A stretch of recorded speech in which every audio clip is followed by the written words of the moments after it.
हरिओम. लाओत्सेचा ताओबोध. योगदास श्री जयगणेश जोशी यांचे प्रवचन. स्वभाव जाणा. लाओत्से पुढे सांगतो की माझ्या शब्दात तत्व आहे आणि मानवाच्या कारभारात व्यवस्था आहे. हे त्यांना समजत नाही आणि त्यामुळे ते मलाही जाणत नाहीत. काय आहे लाओत्सेचे तत्व? लाओत्से सांगतो की तुम्ही तुमच्याकडे जे आहे त्यात जगायला सुरुवात करा. जीवनात पाऊल पुढे पुढे टाकत राहा. कसलीही वाट पाहू नका. अमुक मिळेल मग मी तमुक करीन हा दृष्टिकोन घातक आहे.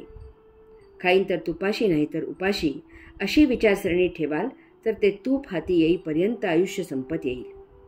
त्या तुपासाठी वर्तमानातील जीवन जगायचे राहून जाईल.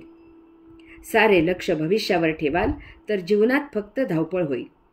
एवढे करून ते तूप हाती येईलच याची खात्री नाही आणि हाती आले तरी ते हातात टिकेल की नाही याचाही भरवसा नाही. टिकले तरी त्याचा उपभोग पचेल याचीही ग्वाही नाही. शेवटी फक्त नैराश्य येईल. जमिनीवर बी पडते. त्याला पाणी मिळाले की त्याला कोंब फुटतो. ते बी असा विचार करत नाही की कोंब फुटून काय करायचे आहे, पुढे त्याचे काय होईल. त्याला त्याच्या भविष्याची जराही कल्पना नसते. तरीही ते स्वतःच्या स्वभावाप्रमाणे कोंब फोडते.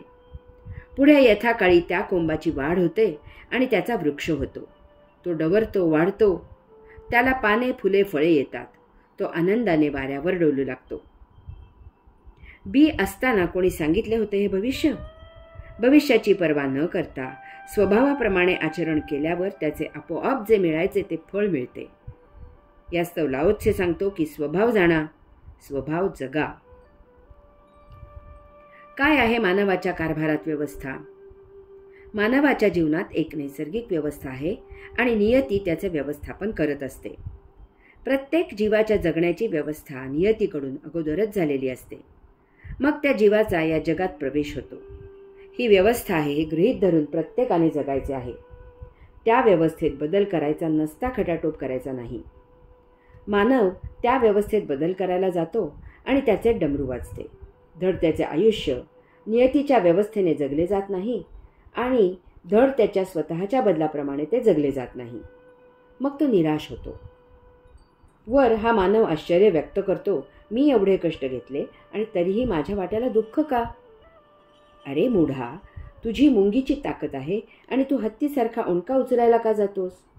यात तू कसा काय यशस्वी होणार? तू तुझ्या स्वभावानुसारच जीवन जगायला पाहिजे. लाओत्से म्हणतो की हे त्यांना समजत नाही आणि त्यामुळे ते मलाही जाणत नाहीत.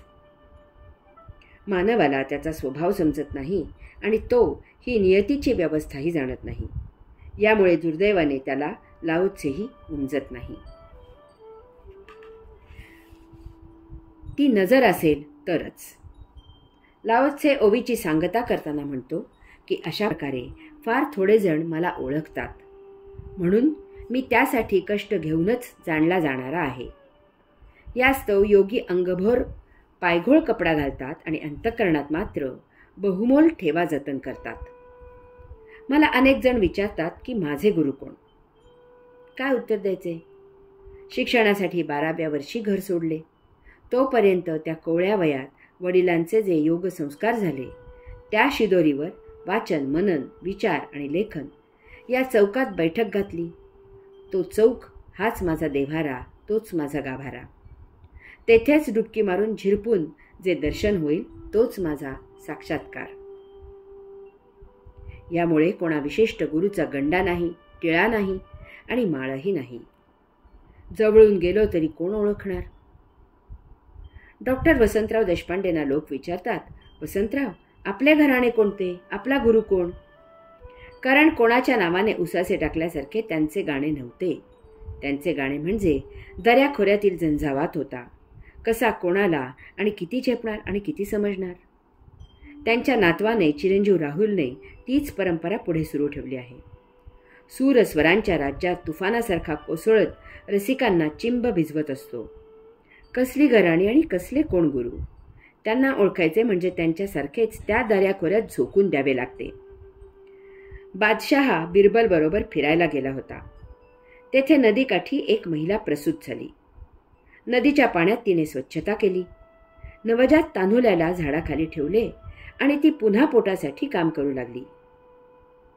बादशहा बिरबलाला म्हणाला, बिरबल, आमच्या राणीला किती सुयणी, किती तिची काळजी घेणे, हे असे का? बिरबल म्हणाला, जंगलात वृक्ष, लता, पल्लवी वाढतात. त्यांना कोणी माळी पाणी घालत नाही. आपल्या बगीच्याला पाणी घालायला माळी आहे. यातच त्याचे उत्तर आहे. बगीच्यात सौंदर्य आहे आणि जंगलातही सौंदर्य आहे. बगीच्यातील सौंदर्य सहजच पाहिले जाते. त्यासाठी कष्ट पडत नाहीत.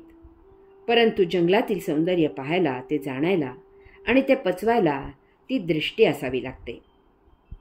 सद्गुरू ओळखणे महाकठीण आहे. भगवी कफने, टिळा, माळा, आश्रम, मठातील फपकारा असला तर मिटल्या डोळ्यांनाही भोंदू दिसतो.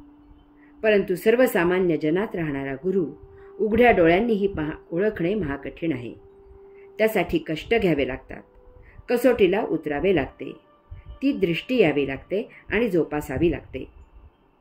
लाओ त्से सांगतो की पायघोळ कपडा घातलेला असला की त्याच्या आत अंतःकरणात काय आहे त्याचा पत्ताही लागत नाही.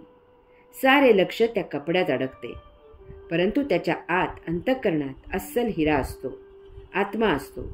तो पाहायला, ओळखायला, तेथपर्यंत पोहोचायला ती दृष्टी असावी लागते.